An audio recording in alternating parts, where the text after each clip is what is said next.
जय गुरुजी, शुक्राना गुरुजी। गुरुजी का अनंतम अनंतम शुक्राना गुरुजी। मैं अपना नाम गुप्त रखना चाहती हूँ। मैं यह सत्संग गुरुजी की कृपा से अपनी मम्मी के बिहाफ पे शेयर कर रही हूँ। यह उनका सत्संग है जो गुरुजी मेरी वाणी से सुना रहे हैं। इसको लेके मैं गुरुजी के प्रति बहुत बहुत धन्यवाद प्रकट करती हूँ। संगत जी, मैंने पहले भी अपने कई सत्संग शेयर किए हैं जिसमें मैंने बताया है कि कैसे मेरा परिवार गुरुजी से जुड़ा और गुरुजी ने अपनी कितनी कृपा हम पे बरसाई। पर वो कहते हैं ना, हमें अपने कर्म तो काटने ही पड़ते हैं, पर गुरुजी उसमें से 90% अपने ऊपर लेके 10% हमको देते हैं। इसी कारण से आजकल हम लोग के परिवार में थोड़ी सी समस्या चल रही है।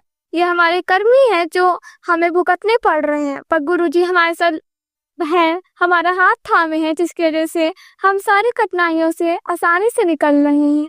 दुख तो है ही संगत जी, पर गुरुजी पे विश्वास भी है, इसलिए वह दुख दुख नहीं लगता।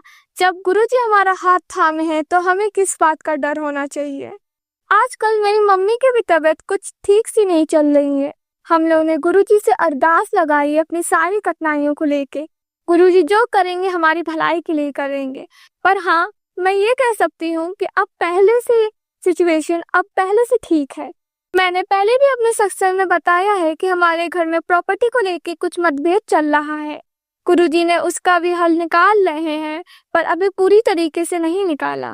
पर हमें विश्वास है कि गुरुजी हमें इस कठिनाइयों से अवश्य दूर रखेंगे।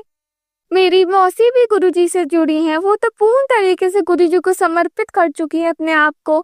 वहाँ अपना सत्संग शेयर करती रहती हैं। उन्होंने भी अपना सत्संग में मेरी मम्मी की तबीयत का जिक्र किया है।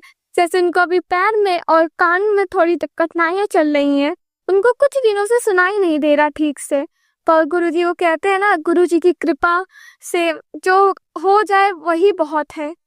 जैसा कि हम सबको पता था कि कल अष्टमी थी। कल अष्टमी के दिन हम लोग उठे, 3 बजे उठे। मेरी ताई जी यहीं पे आ गई थी क्योंकि मेरी मम्मी की तबीयत थोड़ी सी ठीक नहीं चल रही थी, तो उनकी सहायता करने के लिए ताई जी यहीं पे रुके रात में। वो लोग 3 बजे उठे, सच्चे मन से प्रार्थना करके माता जी का प्रसाद वरसाद बनाए, अष्टमी में कन्या पूजन कराए और 7:30-8 बजे तक हम लोग कन्या पूजन करा के पूजा वूजा करके सब फ्री हो गए थे। पर हम लोग का हवन भी होना था उसी दिन, और मेरी मम्मी ने उसी बीच हम लोग को बताया कि अब मुझे सुनाई दे रहा है। हम लोग बहुत खुश हुए और गुरुजी का बहुत बहुत शुक्राना किया। मेरी मौसी को जब ये पता चला तो उन्होंने तुरंत अपना एक सत्संग शेयर कर दिया इस चीज को लेके। गुरुजी की कृपा से हवन के समय हम लोग को बटरफ्लाइयां दिख रही थी। बाहर जब हम लोग देख रहे तब बटरफ्लाई दिख रही थी, और जब मेरी ताई जी बाहर गई तो उनको वही बटरफ्लाई मरी पड़ी मिली। शायद गुरुजी ने कोई बड़ा कष्ट हम लोग के ऊपर से काट दिया। ताई जी ने पत्तों से उठा के बटरफ्लाई को किनारे किया और गुरुजी का शुक्राना किया और उनसे सारी गलतियों की क्षमा मांगी।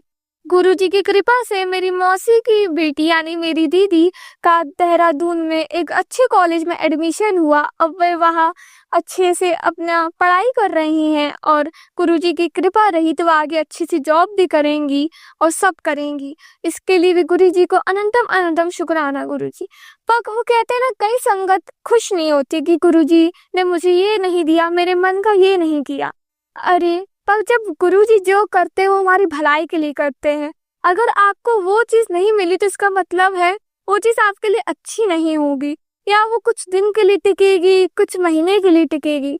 गुरुजी वो करते हैं जो लाइफ टाइम हमारे साथ रहता है। जय गुरुजी, शुक्राना गुरुजी। गुरुजी, रही बात मेरी तो मैं इस समय हाई स्कूल में पढ़ रही हूँ। गुरुजी की कृपा रही तो मेरा हाई स्कूल भी अच्छा जाएगा और मैं अच्छे मार्क से पास होंगी। मुझे आगे चल के मेडिकल फील्ड में जाना है, दूसरों की सेवा करनी है, डॉक्टर बनना है। वो कहते हैं ना, डॉक्टर भी लाइफ सेवियर होते हैं और गुरुजी भी लाइफ सेवियर होते हैं। तो अगर गुरुजी की कृपा रही तो मैं पक्का डॉक्टर बनूंगी। जय गुरुजी, शुक्राना गुरुजी। गुरुजी का सत्संग मैं उनके मंत्र जाप से अंत करना चाहती हूँ। जय ओम नमः शिवाय, शिवजी सदा सहाय। ओम नमः शिवाय, गुरुजी सदा सहाय। जय गुरुजी, शुक्राना गुरुजी।